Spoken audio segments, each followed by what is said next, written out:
Good afternoon, everyone. We are now convening the Joint Committee on Higher Education and Education for the purposes of a informational briefing on the concept on the study of artificial intelligence and education.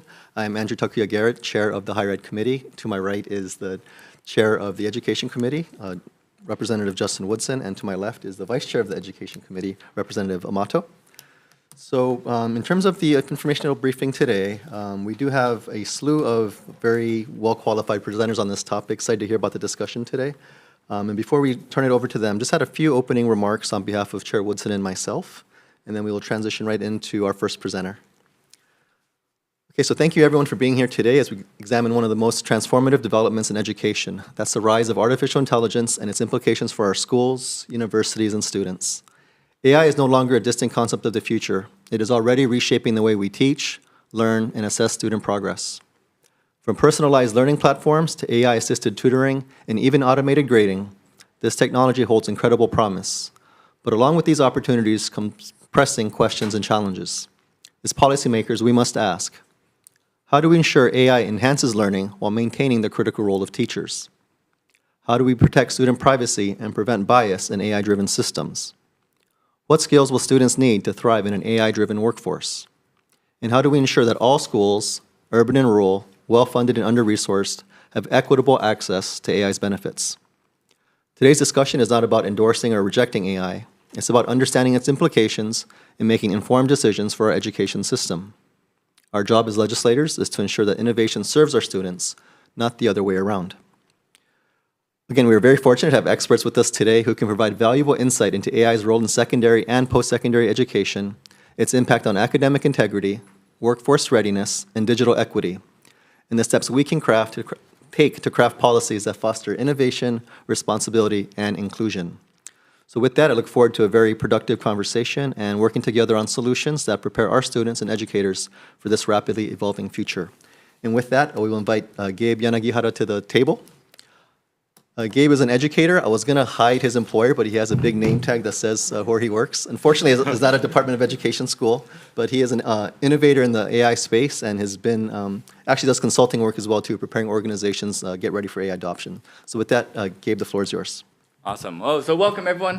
Today I'm going to be talking to you all about my experiences with AI in the classroom and as a teacher to try and illustrate as much as I can in the time that we have, just so you can get a slice of life of what it's like to be a teacher.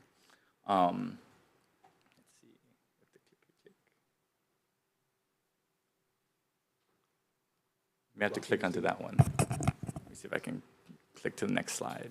Which computer is it on? Oh, that one. There you go. Awesome.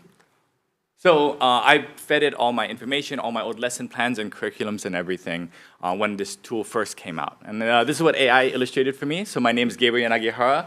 I am essentially the guinea pig over at my school. Anytime new technology comes out, I'm our head coach for our esports program, 3D printing, laser cutting, VR, AR headsets. We got one of the first Oculus Rift headsets to let the students play with it. So when ChatGPT first came out, right, 2+ years ago, our head of school turned to me and basically, essentially promised he wasn't going to fire me to let me figure this all out. Okay, so within 2 hours of using the tools, pretty sure I'd replaced 2 of my coworkers' entire jobs. Right? I had been writing essays and lessons. It was generating all this work, and this is 3.5, the older version. And at that moment, we knew this is something that was going to change the educational world, change the very fabric of what it meant to be an educator and teacher in this future. Okay. So what I did, what any self-serving teacher would do, I threw it all care to the wind, and I completely replaced myself with AI as an experiment. My goal was to try and make all the mistakes as quickly as possible because we knew there were going to be hundreds of them, and everything was going to have to change. So I'm still employed. I learned a lot of lessons, so I'm here to share some of that with all of you. So the second thing that we did, once I was able to explain and try out all these tools for myself, I then did an AI boot camp with my students. So we took students from 5th to 8th grade, 6 hours per day for a week, and we dove in, simulating and practicing what would it look like with full AI use of every assignment and curriculum and system that we had in place to see what broke, what went well, where there are bright spots and exciting opportunities, and from those opportunities, we went off and trained everyone we could. Okay? So I've been on a mission. We've trained over 2,500 teachers across the state. Pretty much every school that will hear me talk, I've gone over there, I've done training, I've done workshops, everything from Sacred Hearts to Maui. We even flew to Molokai with STEMworks to kind of share what these AI tools are able to do and get them in the hands of teachers and students to see what projects they could do. Okay? So I want to share some of the bright spots that have come up from these 2 years of craziness that have been going on with the world of AI in Hawaii. First one being, so I'm originally from Maui. I was born in the backyard out by Waiahu, and I went to Pukalani Elementary, Kalama Intermediate, and Kinkeikaulike High School. Recently, after the Lahaina wildfires, I had the opportunity to return. And when I was talking to teachers there, what we saw is in the redesign and in all this work that was being done, the students weren't the ones showing up and telling and putting their thoughts out on paper of what they want the town to look like, right? We have this big challenge with brain drain in Hawaii, and the challenge of how do we build a future where the students actually want to move back to the town and stay there and have their families and contribute to their local economy. So in that initial prototyping everything, Yayoi from the Jodo-in Mission Temple on Front Street came up with the idea of doing postcards from the future. But that project was hamstringed by the idea of you would need a multi-million-dollar like consultancy firm, development side to get all these architectural renderings done.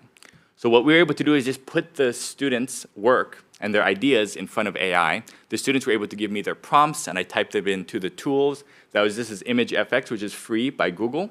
And they were able to create images of what they wanted to see in their town. So I was able to bring to light, bring to vision what they wanted to do.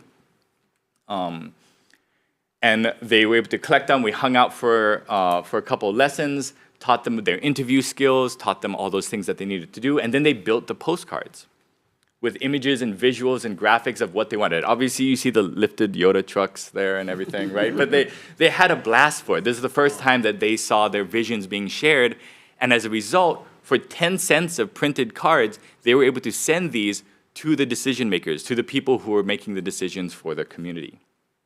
Okay? Obviously, not everyone's going to get a lifted truck, but they had stories from the students. My family would always meet at this park, and we would have multi-generational meetings where the grandkids would meet the grandparents and stuff like that, and I want a space for that. Other places like, I want to be more local shops. My family has a business there. This is how I'm able to live here. I want to make sure there's still space for that. So they're able to generate and make their voices heard.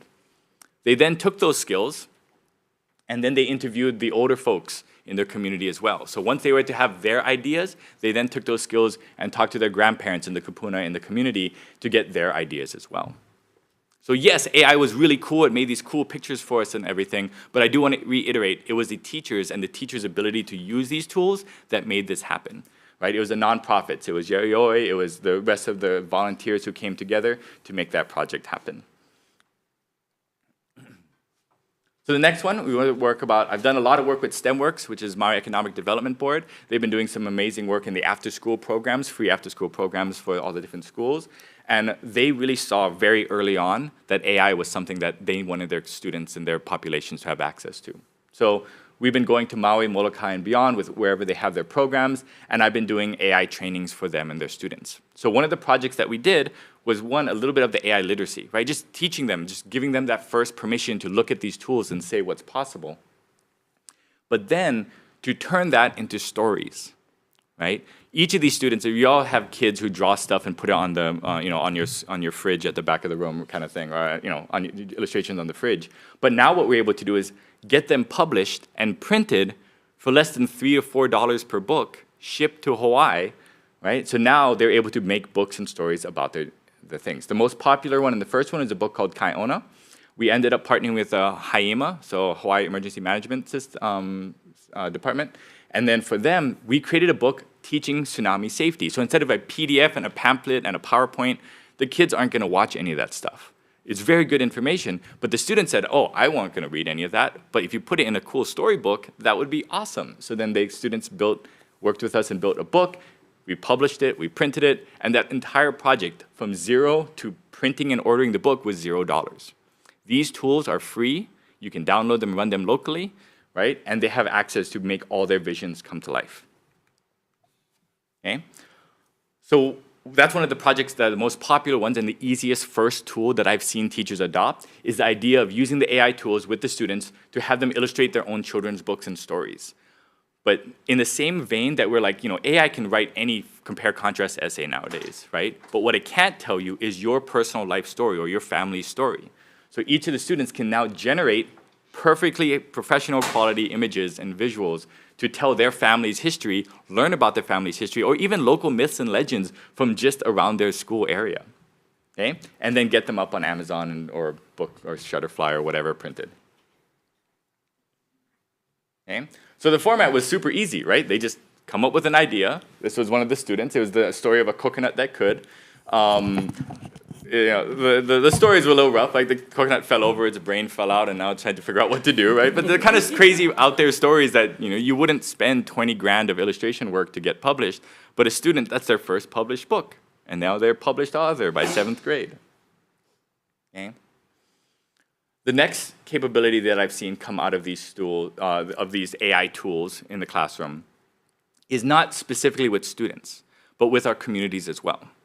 So this is Greg Bowman and Alan Surmori. They've been teaching way longer than I've ever been alive, and they are legends kind of in my small teaching circle.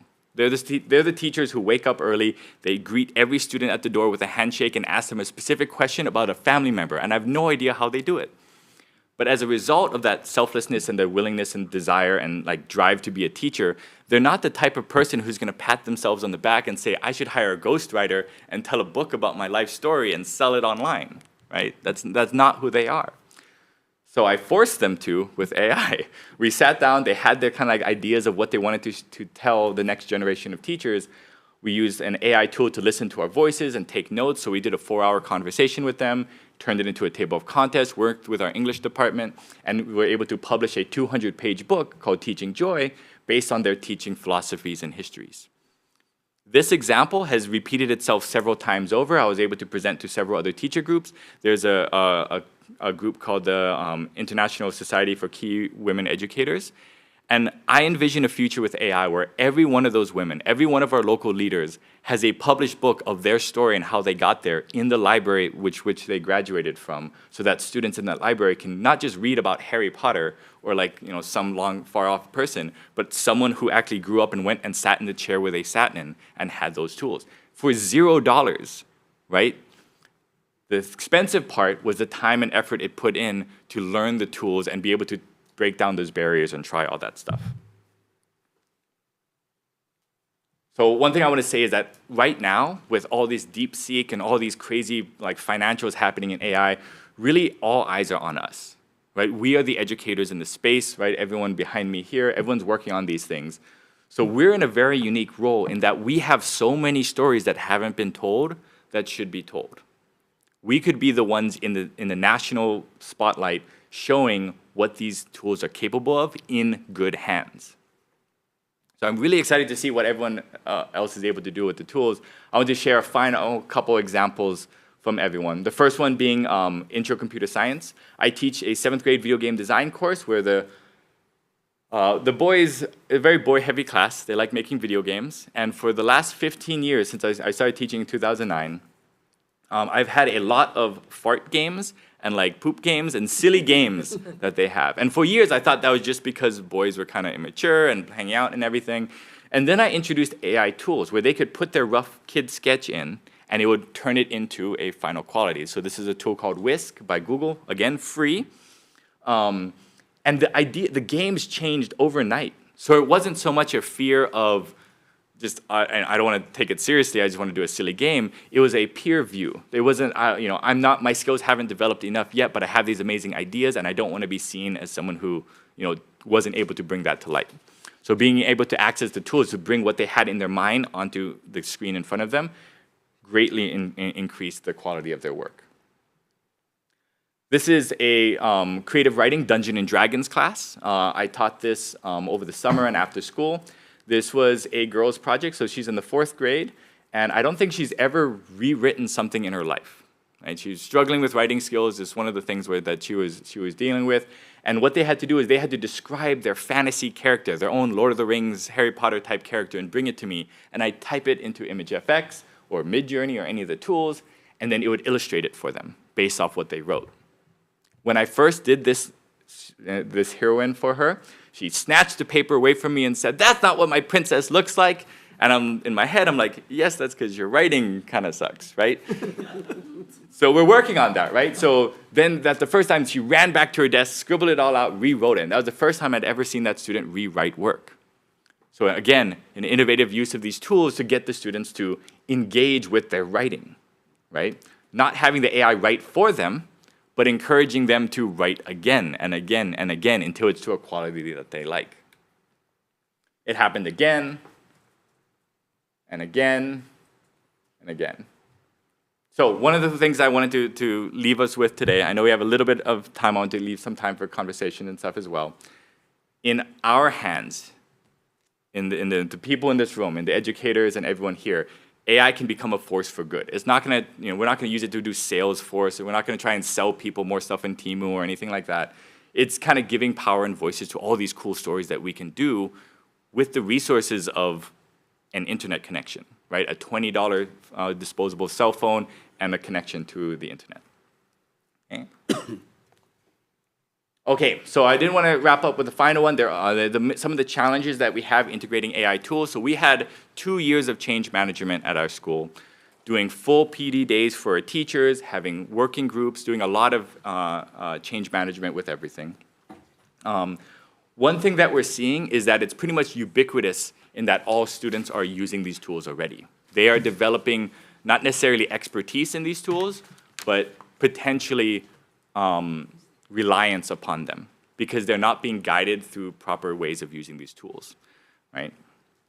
So the sooner we can get literacy going with the students, the sooner what we can do. So what we've been doing to address AI, we had full faculty professional development and tools training. We have ongoing workshops, so I've been doing consulting work and PD work, pretty much to anyone who will have me, to make sure everyone is aware of what these tools do, how they work underneath the hood, and so that we can start doing that, right?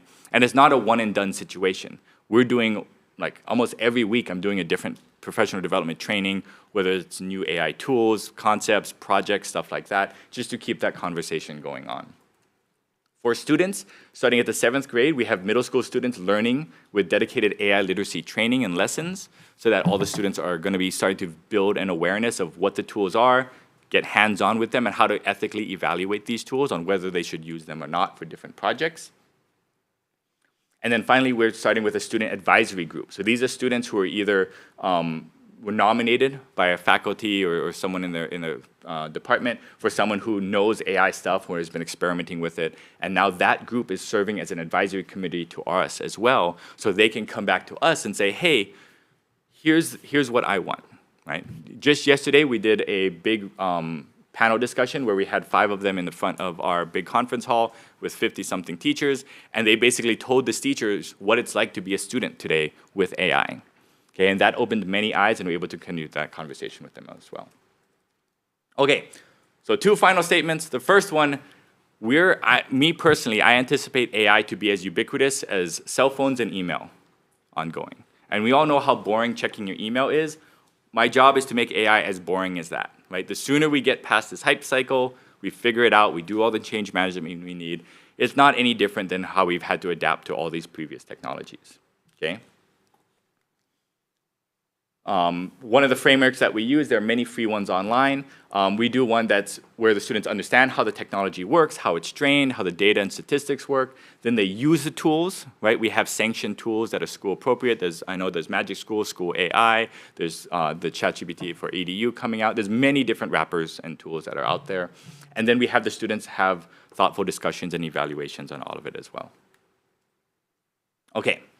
All right, I think that wraps up most of it. I wanted to open it up for any questions or feedback or anything like that. What do you guys want to know?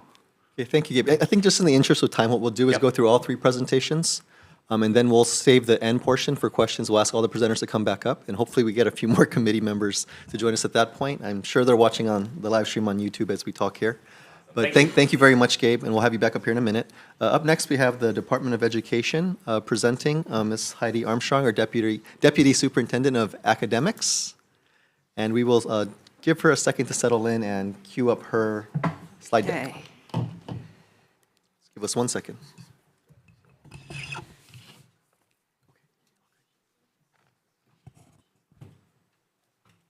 Do I need to change it from here? if you just want to aim that way once we get it Okay. switched.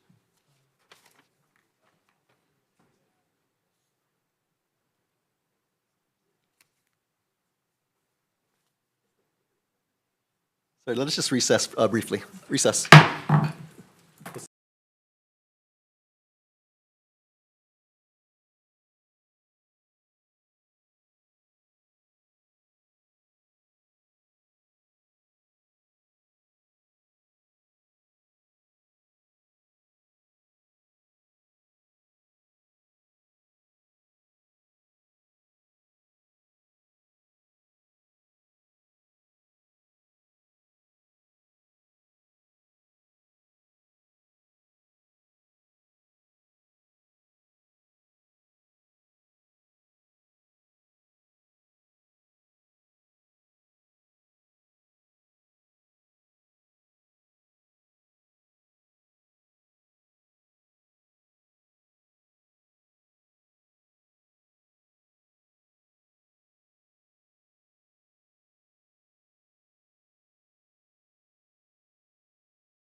Okay, thank you everyone for your patience. I think we got the IT issues squared away. So as I was saying, we have Deputy Superintendent Heidi Armstrong here with us to talk about the Department of Education and how they are tackling AI.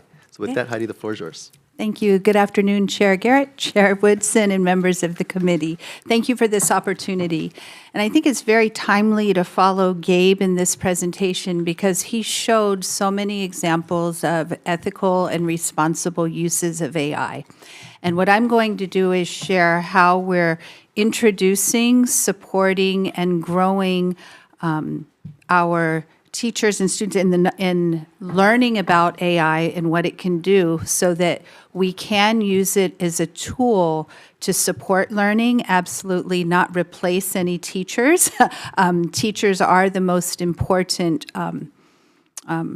role in this whole rollout because it's through the teachers that the students learn how to use the technology and how to embrace it to make their learning experience more enriched. And so what you have in front of you is really a PDF of our website, which is our guidance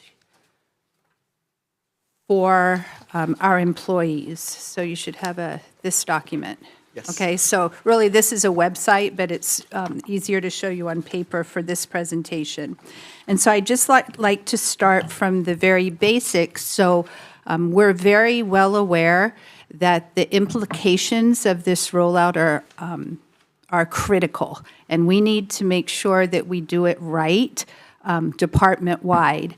We have many examples, and you saw some of those might even been our students that Gabe showed where the teachers are taking off and the students are taking off. We have elementary schools already winning competitions. You know, our middle schools are embracing it. We have many classes in high schools. But as a department, how do we do a smooth rollout where we can prevent any negative implications of AI from happening? So when we're talking about AI, it means it's a machine-based system, and it can make predictions, it can make recommendations, it can also make decisions.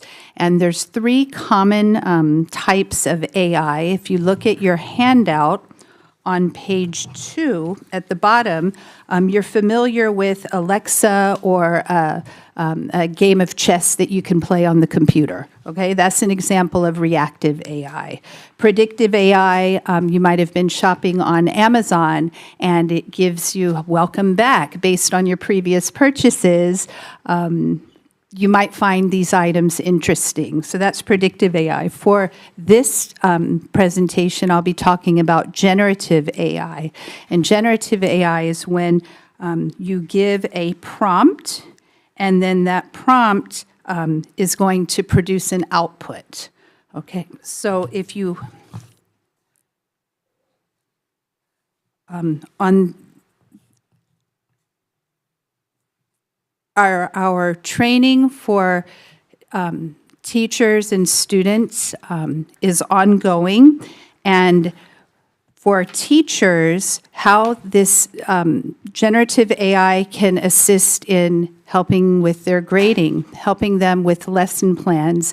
Many of our schools have their academic plans that are due, and they're using AI to help put out the first draft of that. So AI from the employee side can be very beneficial and such a time saver, but we still need the critical eye and the human brain to determine if what AI put out is the product that we want and what criteria are we using to measure that product for its effectiveness and for its use. For our students, some of these were mentioned through Gabe's presentation. AI has many wonderful personalized tutoring programs. AI can also be used to help students with their assignments, and this is the area where we continue to navigate. For example, AI gives on-demand assistance. So a student has an assignment, compare and contrast 2 articles. Well, AI can compare and contrast that 2 articles for them. If we're using an AI to enhance and advance education, part of our learning and our teachers' learning is now what do we use AI for? What do we still need? What skills do we still need to teach the children? And then how do we change our questions or our assignments so that we can harness the power of AI, yet still allow students to develop their skills to further their learning? And we're currently navigating that right now. We don't have all of the answers for that. If you turn to page 4 in your document,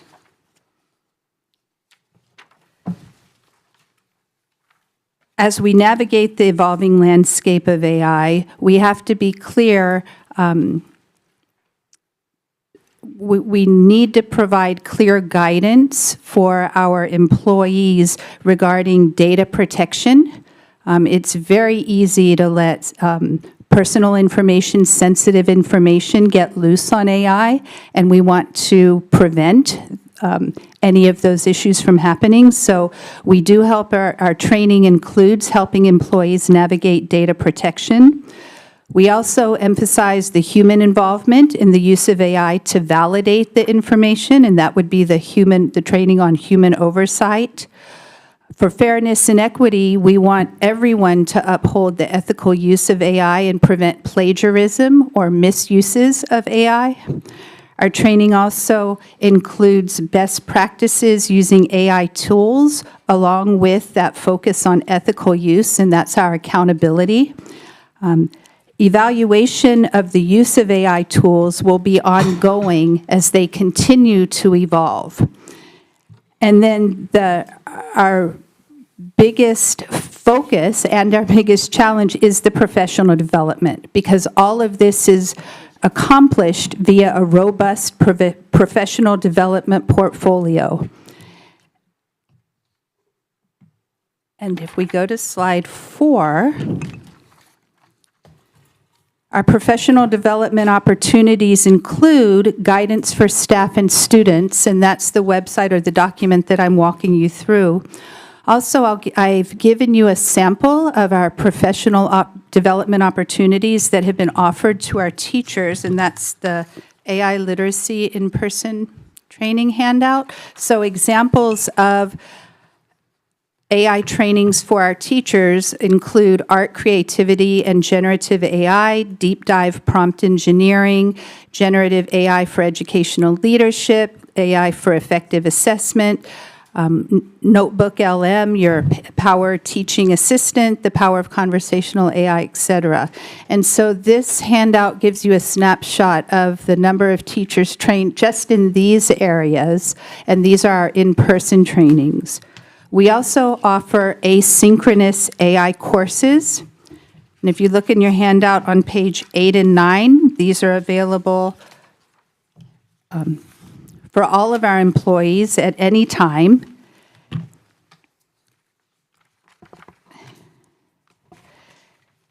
And they include, I'm sorry, that's on page 6, page 6 and 7. The topics of these asynchronous courses include the power of conversational AI, overview of AI in the HED system, artificial intelligence in the Educational Summit. We also have a toolkit available that helps them with citing styles and formats, and also acceptable use guidelines, technology use guidelines, and of course our code of conduct. So we integrate all of this into a series of professional development opportunities that are both in-person and asynchronous to build the capacity of our teachers. We have teachers who are just exploring this tool, and we have teachers who have learned from Gabe and participated in many of the exciting projects that he showed in his presentation. You go to page 5 in your handout.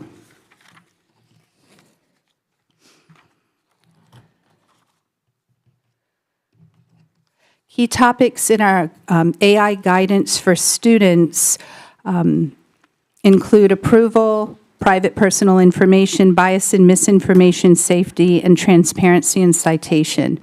If you look at number 1, this is a poster that we'll have available in every classroom.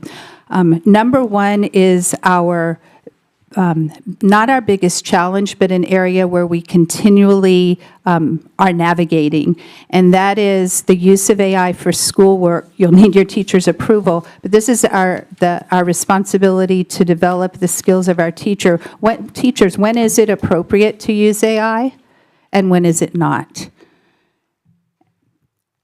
We also focus our students' attention on the importance of private and personal information. It is so easy to get entrapped with giving information that should not be given to AI, and so that is another focus of ours. We also are striving to teach our students about bias and misinformation. Just because something comes up from AI or is shown from AI or generated from AI does not make it right, does not make it correct. And so how do we help students navigate that arena? We also, of course, want them to be safe as they use it, and also ensure that they properly cite any work that is generated through AI and avoid any plagiarism concerns.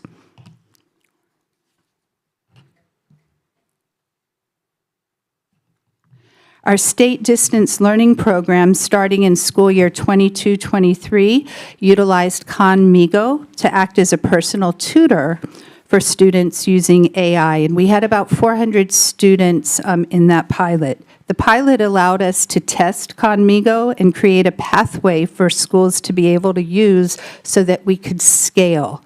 The pathway setup allowed schools to receive a template for their data sharing agreement, as well as implementing tips and lessons learned. And I think this is a model that we will continue to use as more AI tools come our way, is to pilot, have lessons learned, and then scale.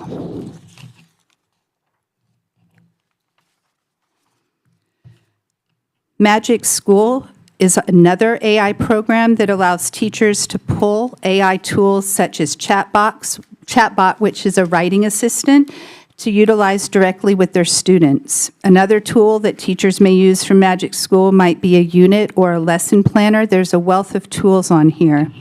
And again, this is a pilot program, so we're piloting with a group of teachers, and this pilot will allow us to learn and successfully expand the use of this tool within the department.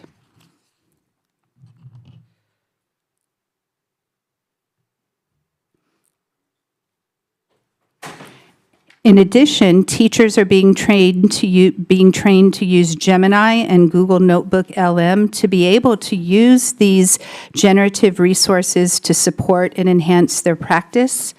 And an example I gave earlier, they're working on academic plans or unit or lesson plans. They can put the information in, and a draft plan will be generated. They can put standards and core expectations in a certain content area into these tools, and these tools can generate their lesson plans or their unit plans. And so our goal from the department is to scale this. We want to embrace it, but we also want to use it responsibly and ethically, and ensure that all of our teachers and students are equipped to do so. I have with me Dr. Winston Sakurai, who leads this effort, and we're available for any questions afterwards as well. Thank you. Okay, thank you very much, Deputy Superintendent. Up next, we have three heavyweights from the University of Hawaii at Manoa campus, Provost Bruno, VP Syrmos, and VP Yoshimi. I don't know about that. Intellectual heavyweights. Floor is yours. Good afternoon, Chair. Thank you for having us. We'll have no presentation. We're three engineers here, two doubles, electrical engineers. Michael is an ocean engineer. So we're going to be the most boring presenters you've ever seen. Sorry, Gabe. And they are my two agents, because generative AI is thing of the past. So we're going into agentic AI. So these are my two AI agents. So before I start, I want to start a little bit about the history of AI, just to put things in perspective. It is a great tool, great technology. Everybody does it. Very few know what it is. It's nothing that it is new in concept. Actually, it started in the school that Michael did his doctorate degree at MIT in the late 80s, mid-80s. It was a famous, it was called the LEEDS, the Laboratory of Information and Decision Sciences. And then it died. And in the mid-90s, early 90s, they decided, oh, it's useless. And the reason that it was useless is because there was no computing power behind all these great algorithms, great decision-making processes. So we're coming 30, 35 years later, and you see that explosion of computing capability and computing power. You have NVIDIA. Chips now are being built just for AI applications. It has become a household name. So that's a little bit of a history. So the university is not coming into this totally new. There are a lot of our faculty that they have been working on this technology from the R&D part of it for the last 15, 20, even maybe some of them 30 years when it wasn't as sexy as it is today. So at UH, we have put our AI tools or AI concepts under 5 pillars. One of them is governance and ethics. The other one is outreach and engagement with respect to AI. Our bread and butter as a university, a lot of that, especially at Manoa, as a Research One university, is the research and innovation piece. Of course, another huge piece for us is the workforce development, and that includes the educational piece within all 10 campuses. And to me, the most exciting one is the economic development engine and opportunity that AI is on industries, high growth industries. We're here in the state of Hawaii. I think we're very good. And some of them are health. Healthcare is going to change very soon. Actually, it is changing as we speak with the insertion of AI in that technology. Creative industries. Gabriel talked about esports, gaming. This is another area that explodes, and the state actually has a lot of potential to bring it further. We're also using AI in manufacturing and advanced manufacturing. Now it's called AIM, Artificial Intelligence Manufacturing. So that is becoming another big area. We have large research grants from the National Science Foundation. Hopefully, we'll keep those grants going forward. We have an NSF large grant around $20 million, which is actually insertion of AI and data science in climate change, climate resilience, and how we monitor these effects and how we make decisions going forward. And then let me see if I hit them all. In agriculture, we have some really good things going in agriculture. And that's how we are organized. The way we see it, governance is very important. I'm going to start with the boring ones, so we end up with the more exciting ones.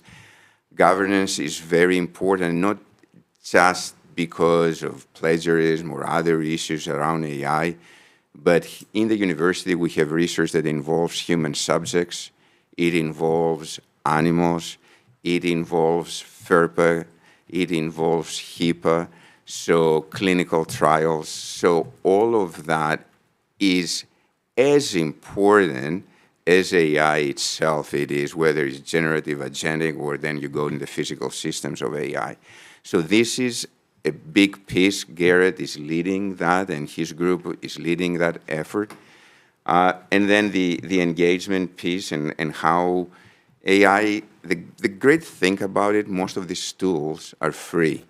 So it's an open source community, which is a great thing for us and for our kids and for our teachers, right? Because when we do that engagement, we are actually trying to change the way our own faculty present their curriculum and they teach. So you take all the fluff out of that and you actually elevate the critical thinking in the class and in the curriculum, because there are a lot of things that you can do through generative AI, but one thing you can do, it is the critical thinking and how we actually change the conversation from our teaching, starting from arts and humanities to physical science to life science. In order to do that, it is a big conversation. And when I hear, the teachers don't always teach the students. Actually, the students sometimes teach the teachers too.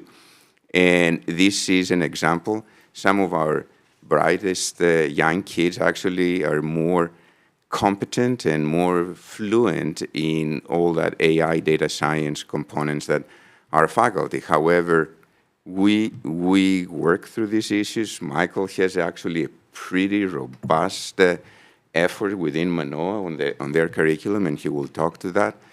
And then finally, again, to me personally, it is the opportunities in the economic development. It is an engine that is going to be unleashed. You're going to see agentic AI in the next couple of years exploding. So it's all about agents that they help you to do your job better. And then after that, the last piece of that AI is going to be on the physical AI, when you have humanoids, you have flying cars, you have self-driven vehicles, and that is the holy grail at the end of the road. And I don't think we're very far from that. We're entering the agentic era, but we're not very far from the physical area of AI. So with that, I would like to turn it first to Michael. Do you want to speak a little bit about the great stuff you guys are doing in Manoa? Thank you, Vassilis. Chairs, members. So this time is not unlike a number of different crossroads we've passed in both higher education and in K-12, and I think our colleagues did a great job earlier setting the stage. So my unscientific survey suggests that maybe Garrett and I are the only people who remember slide rules. I think they're in museums now. So there was a really cool gadget that allowed you to do a bunch of mathematical manipulations. Calculators were already there when Garrett and I were learning this, but we had some old school faculty in each of places we learned where they wanted you to put everything in your bag and solve problems by hand. Of course, that made no sense because all of us were going to leave school and be in the workplace where we had opportunities to use all of these advanced calculators and whatnot. So we're at that place now. So a few years ago in the classroom, what AI meant was, how do I, as a faculty member, make sure that my student didn't cheat and use AI to help write this paper, to help solve this problem?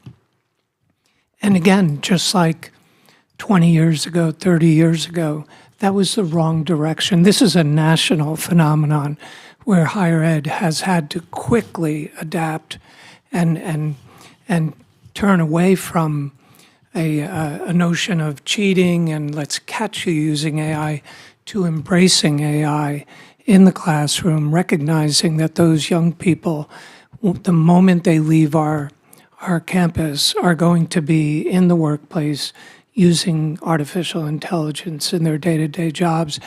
And we are doing a disservice to them if we don't fully prepare them for using AI, generative AI, as a tool. And so that pivot has taken place. And so now it's a matter of, okay, how do we equip the faculty with the knowledge and understanding to do that, to give the students entree into learning AI, incorporating it into their work, understanding the the ethical and other complications, but also importantly, understanding so-called hallucinations. You might already know, a hallucination is a colloquial term for when the AI algorithm returns something that is not true. Maybe one of the highest profile examples of this was when an attorney was caught submitting a brief in the court that contained case law that did not exist. AI, the machine behind the AI system they were using could not basically put two and two together to make four, so invented something. So obviously any user of generative AI needs to understand that.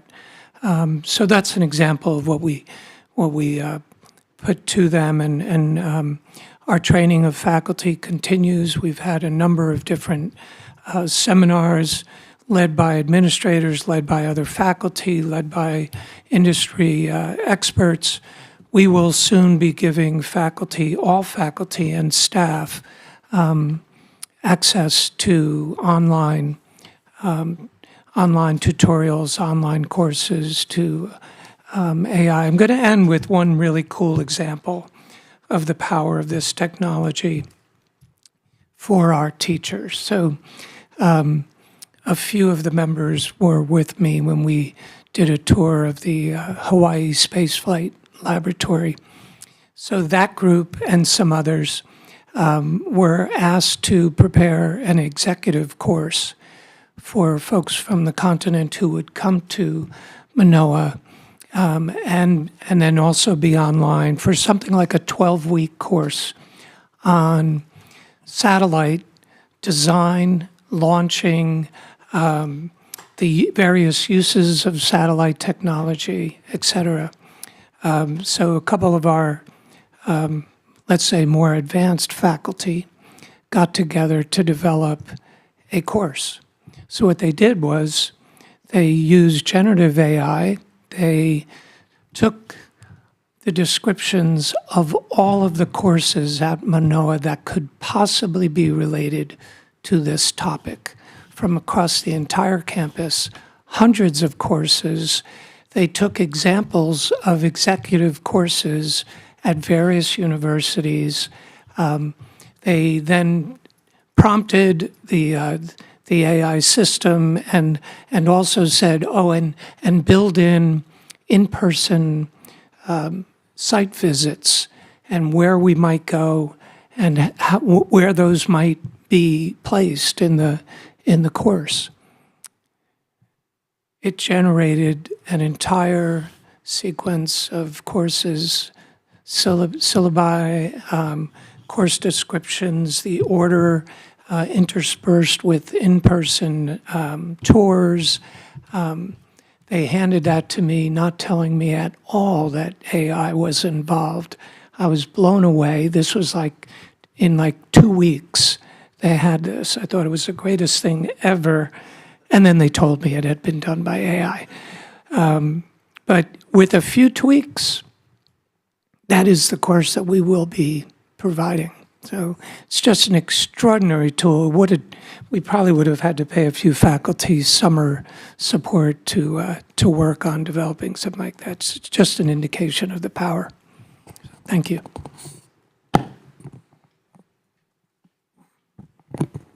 Definitely. Thanks, chairs. Members of the committee, thank you very much. So I'll fill in some of the pedestrian stuff. You heard about some really cool things that Gabe has been doing for a long period of time, as well as some of our various researchers, our students. Our students are really upfront in this stuff, and it is all about providing them with the ability and the landscape to do it, and in some cases, just setting them loose.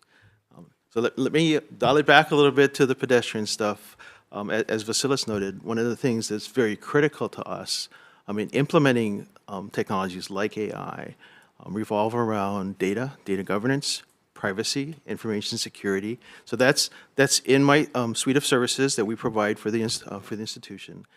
Fortunately for us, as we started to see this tidal wave coming back in 2022, and AI has been around for literally 40, 50 years, but the acceleration and the ability to take it over the top was really the computing, the availability of computing, high-powered computing, not cheap, by the way, but high-powered computing to take it over the top and to have this, have the abilities of these consumerized applications to take hold and literally go wild.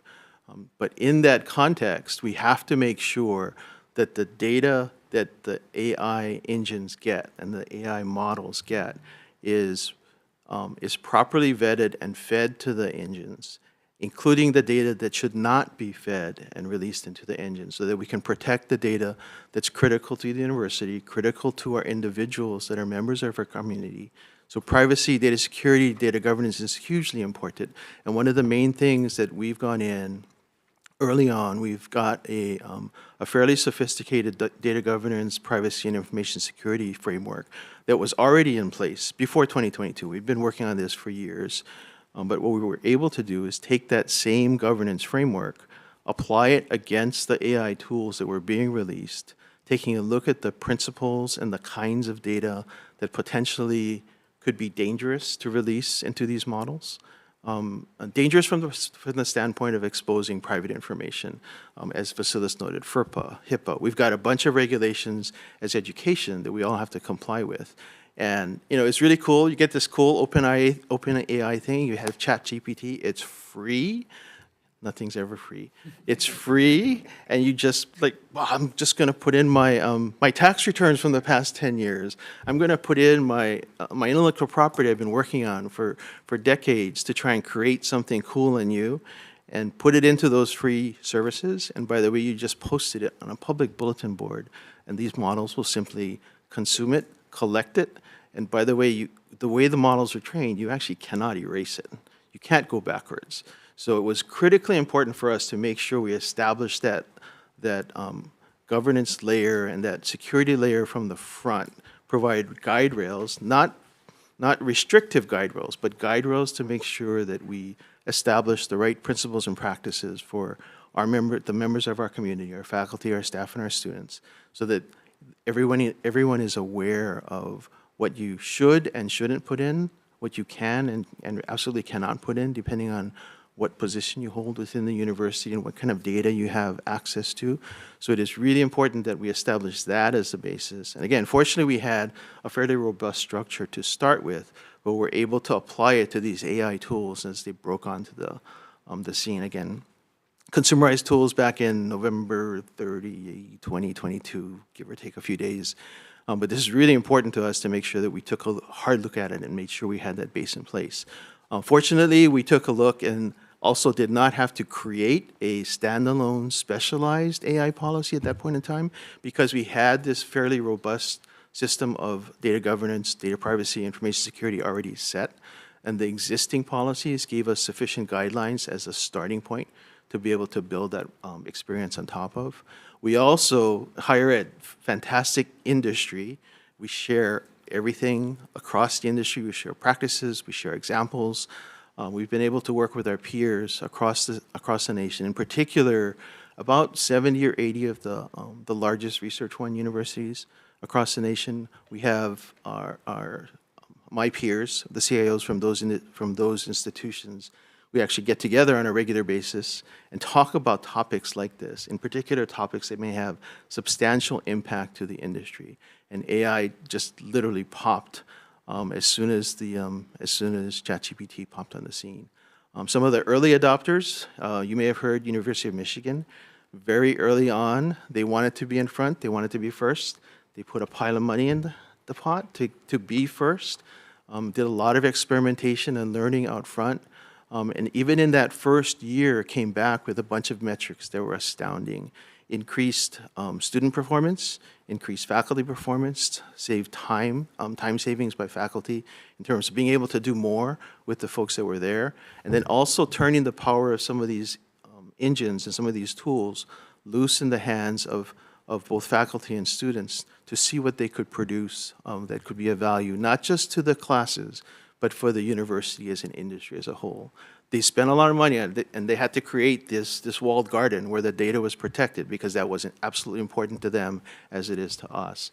But we're able to learn from examples like this as we go forward. Besides University of Michigan, University of Notre Dame, Vanderbilt University, University of Florida, the UC San Diego, some of these large institutions, they got resources, but large institutions that are able to help lead the way that we can work with together to bring this stuff forward. A couple of examples, in the late fall of 2023, Notre Dame held an open workshop to build some of these capacities among and beyond and throughout higher ed. So we were able to participate in that as part of this effort of bringing the research universities together. They held the second one a couple of months ago, so we were also able to participate in that. And in fact, one of our staff members co-led the workshop there, and which is pretty cool. Next week, working with Cornell University, they're doing an AI hackathon in New York City. So we've got very cool stuff going on in this space, developing both capacity as well as product that potentially could be used industry-wide. Let me come back to the University of Hawaii. A couple of the things that we're doing, that we're already doing in that space include the deployment, like the Department of Education, the deployment of the Gemini tool in our Hawaii.edu domain. We were able to, working with our partners at Google, we were able to add the appropriate licenses with the necessary data protections, but add those licenses to our existing Workspace for Education Plus enterprise license at no additional charge. Good price, right? Good price, anyway, good price. They said nothing is free. Yeah. The Workspace for Education Plus is not free anymore. So it used to be, like 5 years ago, not free anymore. But they added it on as value add. And one of the things that we're actually announcing, so spoiler alert, we have a AI tools webinar being run by some of my team tomorrow. We're announcing the release of the Google AI Essentials tool for our entire community. So it's an online training course, certification at the end, delivered by Coursera, but we're hiding it inside our domain so that our folks can hit the splash page, go ahead and sign up, take the course. Supposed to be about 8 or 10 hours, pretty decent. I actually was one of the guinea pigs. I ran through it. I passed the test. Yeah. I took it a couple of times. But very solid baseline course. Of course, it mentions some of the Google products, but it also mentions other products in the space. Doesn't force you to use it if you don't want to, but gives you a good base of concepts, principles, to-dos, not to-dos, examples of some of the tools, and in particular, as it goes through some of the ethics principles, human in the loop. Absolutely critically important, because that's how we make this stuff work. The agentic, so the movie scenarios, the doomsday movie scenarios, the power of the products are really there. But the ability to really get value out of it is you keep the human in the loop. So I'll stop there, and maybe we can continue conversation. Yeah, no, that sounds great. Thank you all for the wonderful presentations, very thought-provoking things you guys shared with us today. Chair Woodson, I know you have to leave real quick. Do you want to ask a quick question or two? Or? Okay. All right, he stood on as long as he could. Let's see, if we could ask Gabe to come back up to the table, and then Heidi as well. Then maybe, UH, you guys want to do a three-way junkin pull there and figure out who can fill in the third seat?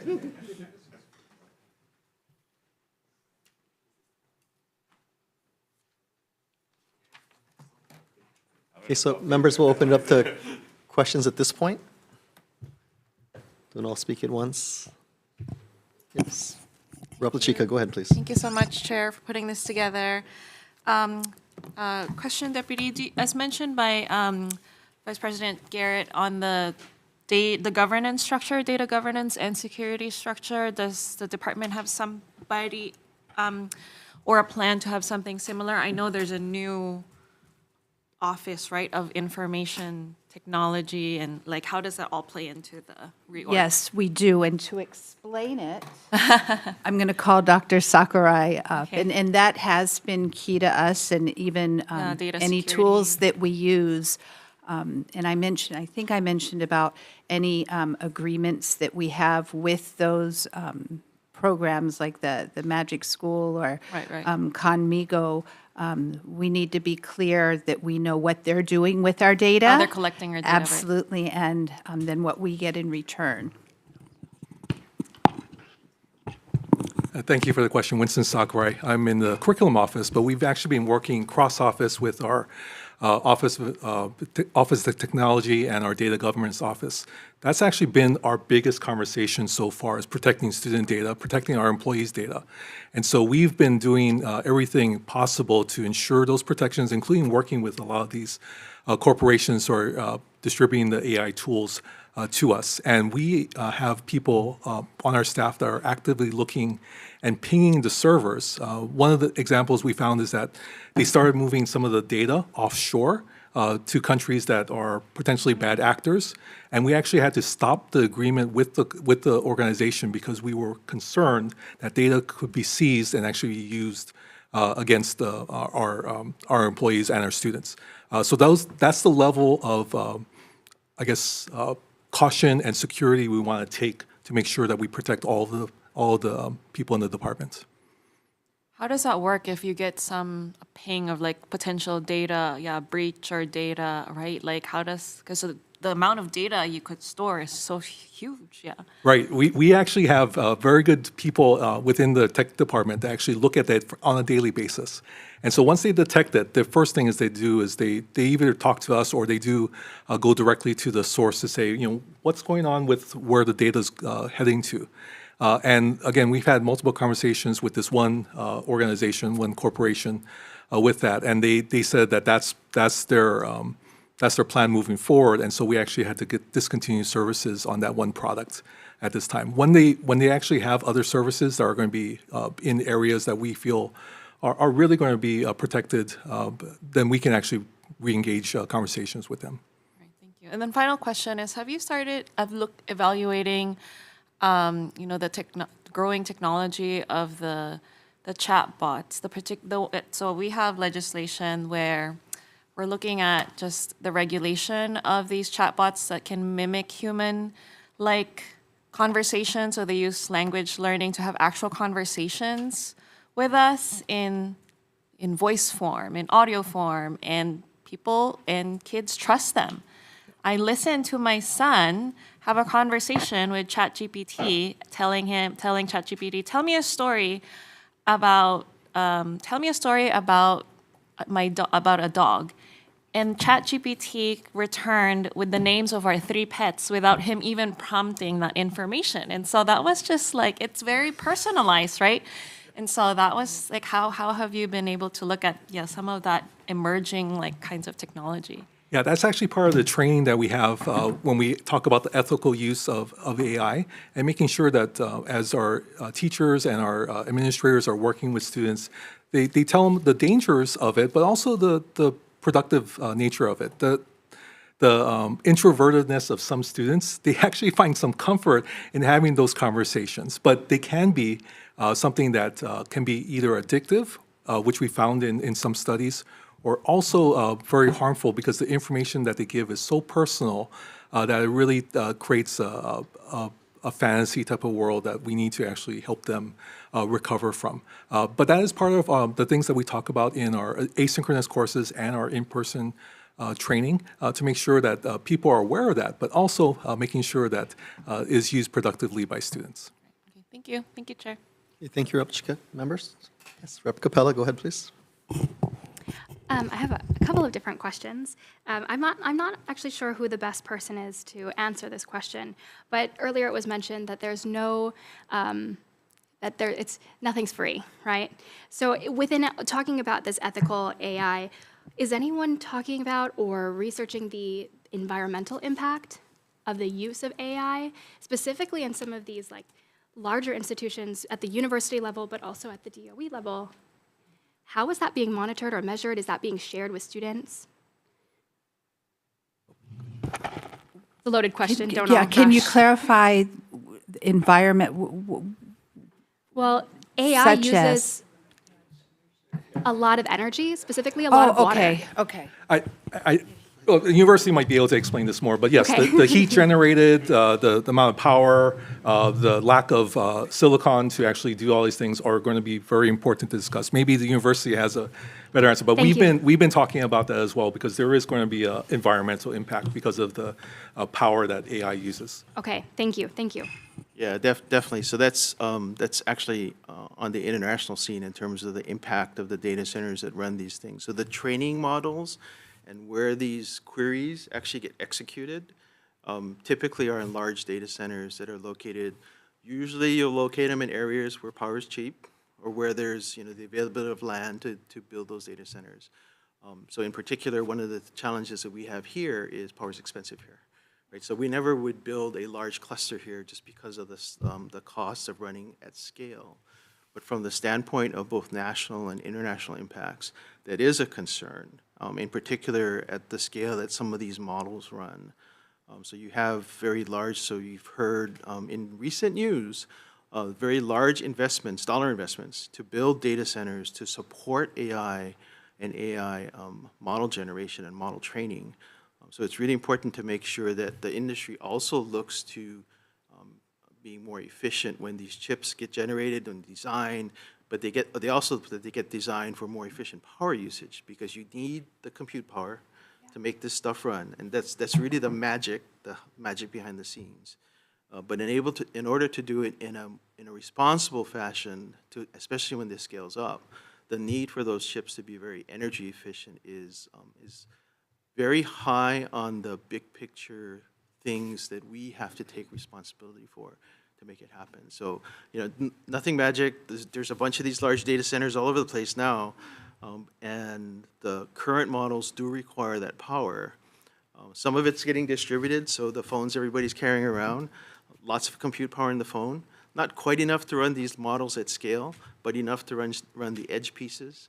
And then the big models have to be run in those large data centers. So the necessity for the industry, especially the silicon industry, to push for energy efficiency is very high on the radar, not just from a cost standpoint, right, because it's more efficient economically, but also from an environmental standpoint to make sure we don't have that impact. It's a big deal, though. So are we, I just a follow-up question on that. Are we tracking like this usage to I'm just concerned that maybe down the road as this really blows up, are some of these places that these data centers are being located in, could those people potentially charge us for the potential use or what we're drawing down from that location? I don't really know how this works. So if you can explain that, and if we are tracking that, is that something that we need to be tracking? So there's a bunch of industry folks that do track that on a regular basis, in particular because of the cost of energy.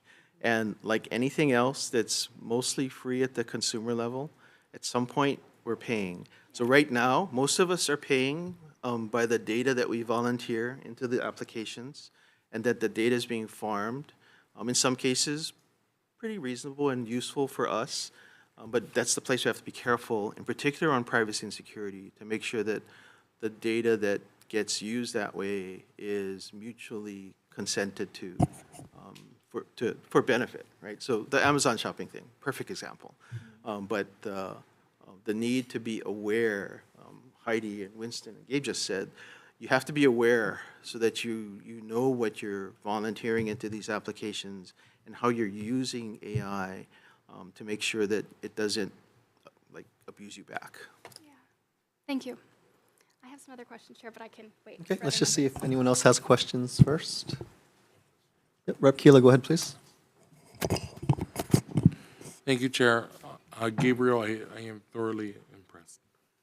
And I made a whisper over to Chair Woodson. And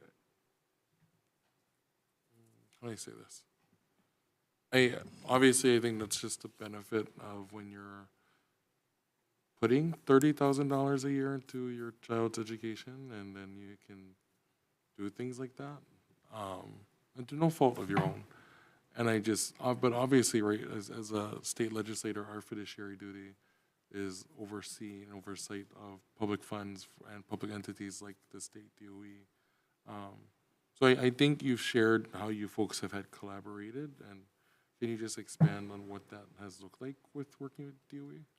Yeah, so all the examples that I showed you today of the student books and the STEM works. So STEM works this is all work I do outside of my day job as a teacher. So this is stuff that I do where I just work directly with STEM works, and they were looking for someone who had tried these things. I had made all these mistakes before. I'd kind of figured out a good starting point for where educators could start playing with these tools at a very safe and entry level spot, like these make your own book project.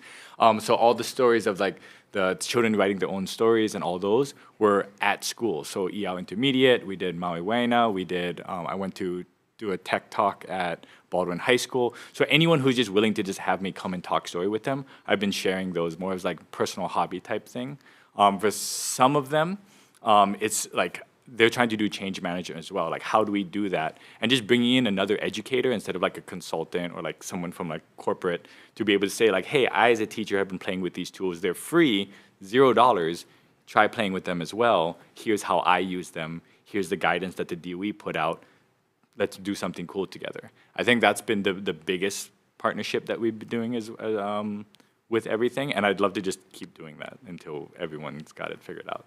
Well, and then to your comment too, right, when you talked about the 4th grade student, in concept, they never had to actually rewrite something, but they had a visual form to see actually what they're writing to manifest it into that. But in that simple technique, you challenge them to then rewrite. And those are the kind of things, like, when I think about AI, I'm like, it can be super beneficial and helpful. And so I'm going to look at Heidi, and I would love to invite you to the Nanakuli Waianae complex. Yeah, I presented at some of their district area PDs in the past. I would love to come back and do some. Yeah, let me get you in stuff. front of the teachers. Yeah. I look to our Leeward chapter facilitator as Yeah. well. But then to that point, I think I would pose this to DOE. Can you folks give me just an insight on, obviously a private school has much more flexibility on curriculum, but if a teacher is trying to institute something like what you were saying, 7th grade AI media literacy, are one, the teachers given that flexibility, or two, is the DOE exploring some comprehension of this tool? Because ultimately too, when I think about AI, it's almost in concept. If you can find a really good way to leverage it, it can actually be a tool of equity to the point of Iolani School and Nanakuli High School, right? I might not have access to some of the things that are available at Iolani, but ChatGPT has no discrimination. So it can be accessed in Nanakuli and at Iolani in the same way. Does that make sense? Absolutely. And if you break down some of the work from the samples that you saw, it's addressing the standards, because we follow the standards. And so it's how do we use AI to make the learning fun and exciting, and provide opportunities for students to rewrite willingly. And that's part of our lift with our training, right? How do we allow AI to be a tool to enhance the learning, not replace the learning? So can it be done in Waianae Nanakuli? Absolutely. And we do have teachers who are doing that. We just need to continue to scale that. So I think that in the question about curriculum is, obviously you folks obviously have to report to the Board of Education as well, but is DOE having these internal conversations? Because would media literacy around AI be constituted as a coursework or elective? Or is that a subcontext of probably like basic English? I think it can be both. It can be all. It just depends. We can integrate it into a course. We can have a separate course. It could be a credit course. It could be, a half-credit elective course. So I think there are opportunities as we get better at the implementation, and as we get better at moving forward from the mistakes, then we'll be able to better design a course or implement within an existing course. Okay, one more question, Chair. So if in that context then, would you say this was ground zero for DOE policy curriculum on AI? I think this is we need a foundation, and we need guardrails, and we need expectations. Okay. So would you say this school year is year one with incorporation of AI, or?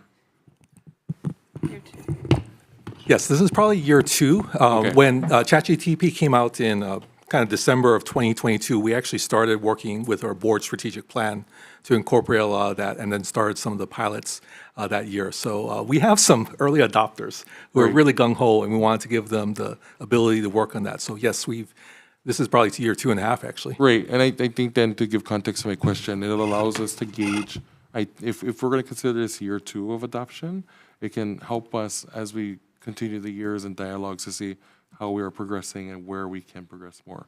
Because, Gabe, what year are you on at ChatGPT for you, Lenny?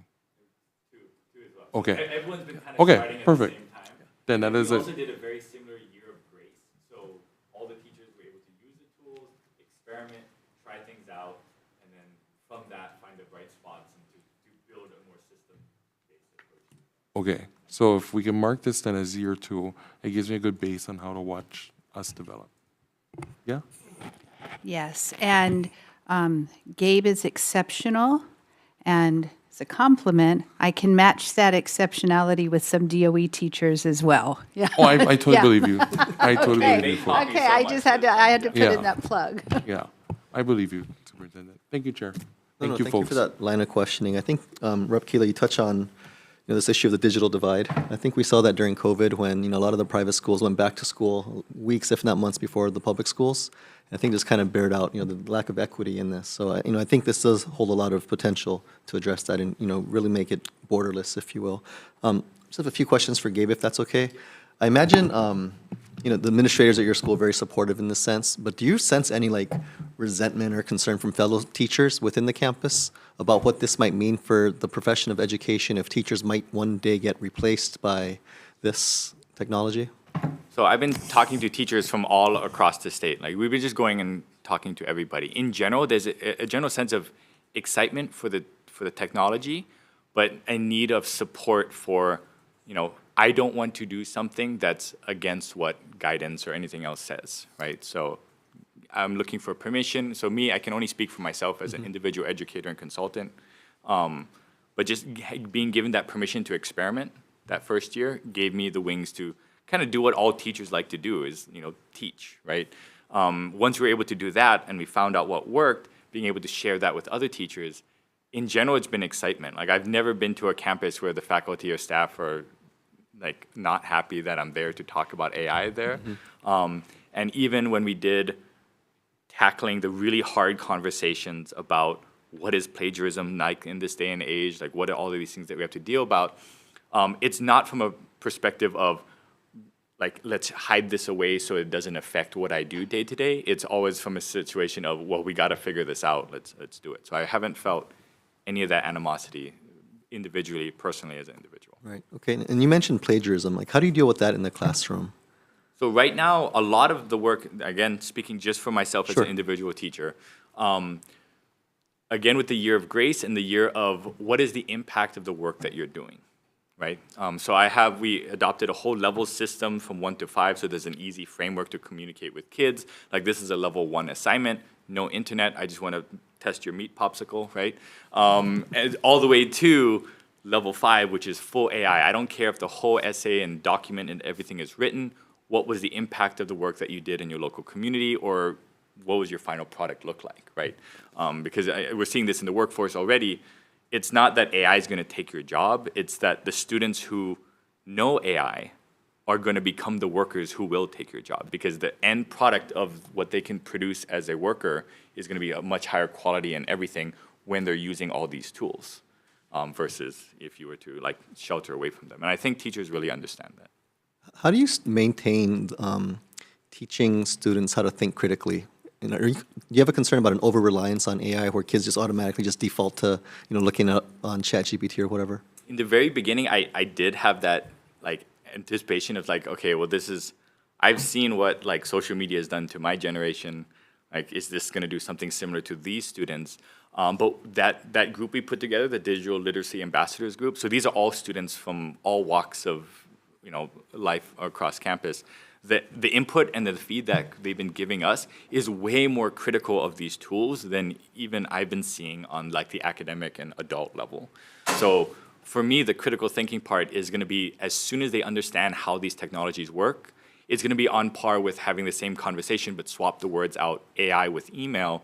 Like, are you worried that email is just going to replace all their writing skills because they can just type in a computer versus write out the letter? We're anticipating similar transitions.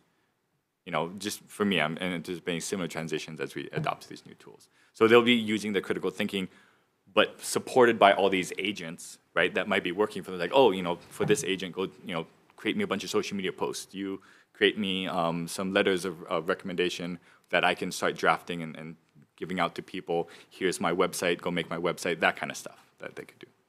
Okay, just one other question before we open it back up here, but I think you said you're teaching AI literacy in the middle school level. So what is the next phase when they get to high school? How do they move beyond literacy into preparing themselves for post-high school life, for example? Yeah.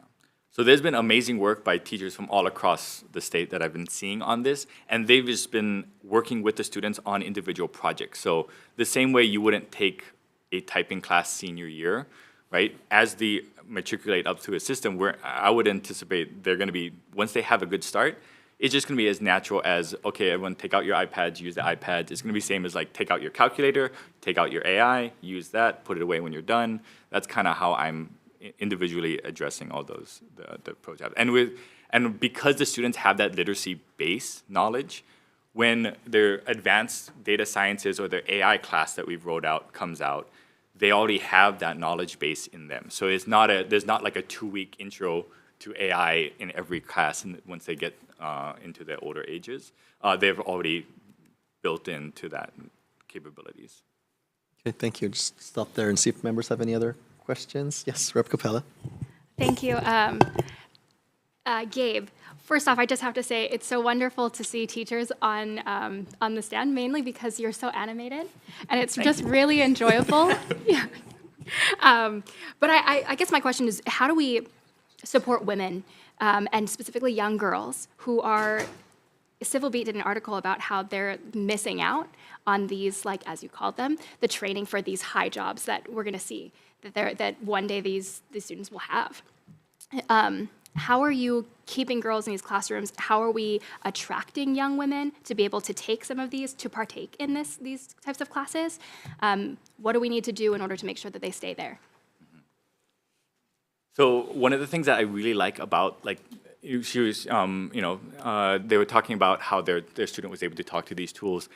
Giving students the base literacy and how to engage with these tools makes it so they don't see AI as like a real friend that can like talk to them every day. But at the same time, no one in my family has graduated from college. I want that to be my dream. I want to talk to you every day until that's true, is the most powerful mentor thing I can imagine. And that little girl who did that rewrite, if she keeps working with these tools, that can be the entire life story right there, right? Same with the stories of the books that should be written, of the people whose stories should be told. Like, that's work that we could kick out in 2 or 3 months, right? Find the female leaders in our community, just record them for an afternoon, turn that into a table of contents book, go through the editor process, get those books published.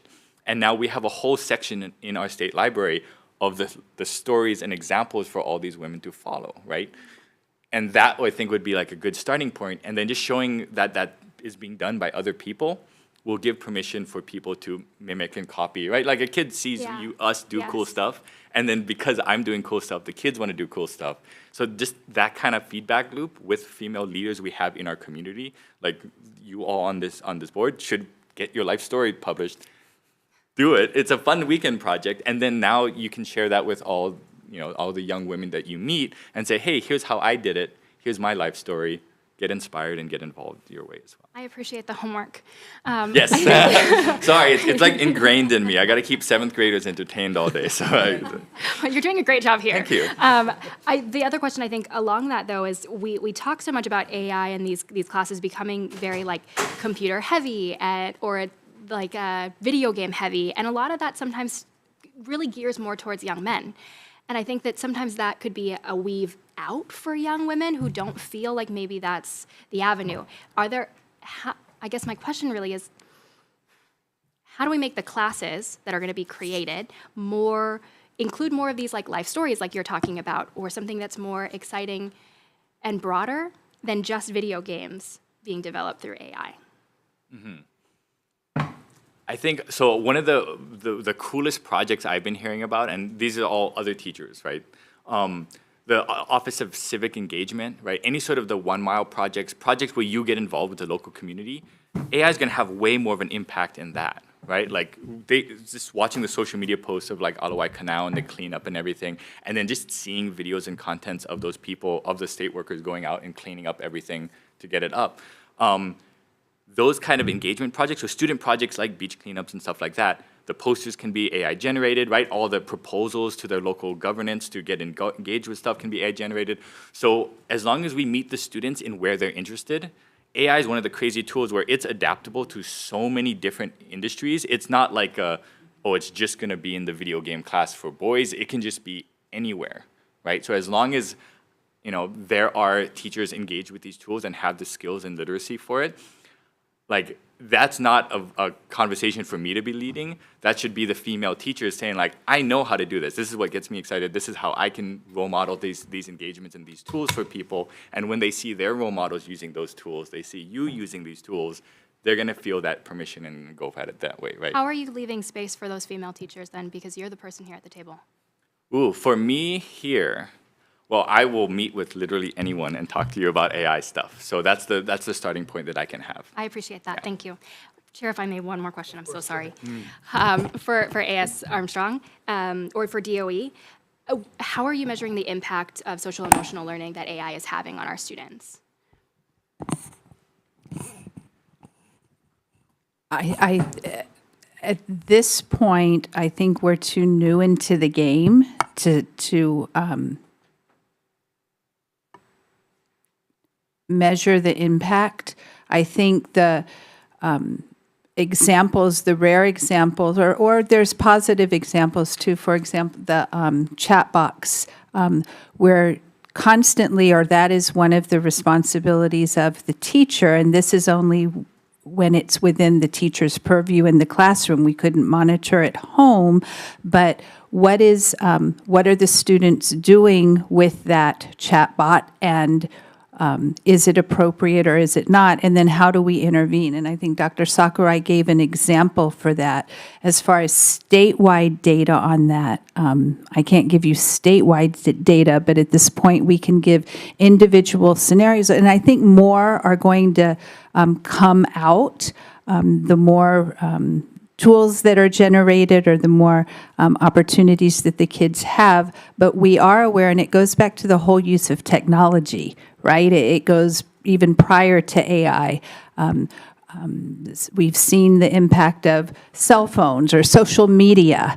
We've seen the impact of sometimes the disengagement when the involvement is, a child is so involved with the computer, losing that social interaction. So I think it fits in that realm, but we are noticing some positives, and we're noticing sometimes when we need to step in and intervene, and how do we correct it so that the AI is not a detriment to the child, but rather an asset. Thank you. Thank you, Chair. Yes, Rep. Morocco, go ahead, please. Thank you, Chair. So I don't have a question as much as I have a comment for the DOE. Can you make it a point to hire 250 more Gabes? That energy, the commitment. I mean, I can only wish I had a teacher that engaged, that fun when I was in school. Yes. I mean, that alone will keep the kids involved. Thank you, Gabe. Just tell, I don't want our friends from the university to feel left out with all these questions, so just a few questions for them. Being that I am the chair of the Higher Education Committee. Maybe, if you folks don't mind coming back up. And I'm sharing this from personal experience. I have a daughter who's a senior in high school right now, just went through a very stressful time applying for colleges. Maybe Provost, how's the university screening, a big part of the college application process is a personal statement. How do you screen that statement to ensure that it was not AI assisted or generated, and trying to just capture the authenticity of the students that are applying to the university? Wow, that's that's an email I'm going to send when we're finished with this. And for the record, my daughter did not use ChatGPT for her Thank you. application. That's important information. No, I do know that our admissions folks try to be in personal contact with each and every applicant. So, so their review of the applicant and their preparedness for university is far more than the essay. And we've long done away with the standardized tests. They're welcome to submit them. They don't have to. So we look at their performance in high school, and then there is always a conversation with each and every student. But yeah, that is a good question. I don't know of any existing tools that could, you have them? Okay, there you go. So under my office, we have the research integrity. So it is monitored by the federal government, and we have tools, and there are several tools that actually can check proposals, papers, how they have been generated, whether they're being plagiarized in the traditional way or they have been plagiarism with respect to being ChatGPT, whatever tool you use. So we pass that whenever we have an allegation. However, even that is going to change. How you monitor research integrity and actually integrity of a product is going to change, because what if I write a proposal which I have my first introduction, it is a literature review. How important is whether that has been done by the researcher or by an AI tool as opposed to the body of the actual critical work. These things are new to us. I think they're new to any kind of Office of Research Integrity. So these are really cool topics and difficult topics going forward, Chair. Okay, thank you. So we do have a bill that we will hear in the Higher Education Committee regarding the AI Institute within the UH. Yeah. Can you give us a sneak preview as to your testimony when we schedule that, how you see this AI Institute assisting the university in this space? So the way we put that bill together, it has for a couple of reasons. First is to actually formalize the AI Institute within the university. We want to actually co-fund that institute. We're going to invest some of our money, but it always gives much more gravitas if it is a partnership between the university and the legislature and the state. So we're going to put it under, for now, the Office of the Vice President for Research, my office. We're going to tailor around these 5 imperatives at which I talked about, and we're going to go out there and hire people to run those imperatives, and it's going to be a little bit different. We think that AI now is driven not just only by traditional faculty, but by professionals and faculty practitioners. So Manoa and actually the university rethought of faculty classification. So now we have faculty of practice. So we're going to try to recruit some faculty of practice that they were in the industry in order to come in and actually educate us and faculty and the students. So that's the way we see it going forward. Okay, thank you. Members, I know we're coming up on the 2-hour mark, so I want to thank you for everyone's patience so far. Final call for questions? Good. Okay, so with that, Gabe, Heidi, thank you, our friends from UH, thank you all for joining here today. I know this is just the beginning of a very important discussion, and hopefully we can continue to have this as we proceed. So thank you very much. Thank you. Informational briefing is adjourned.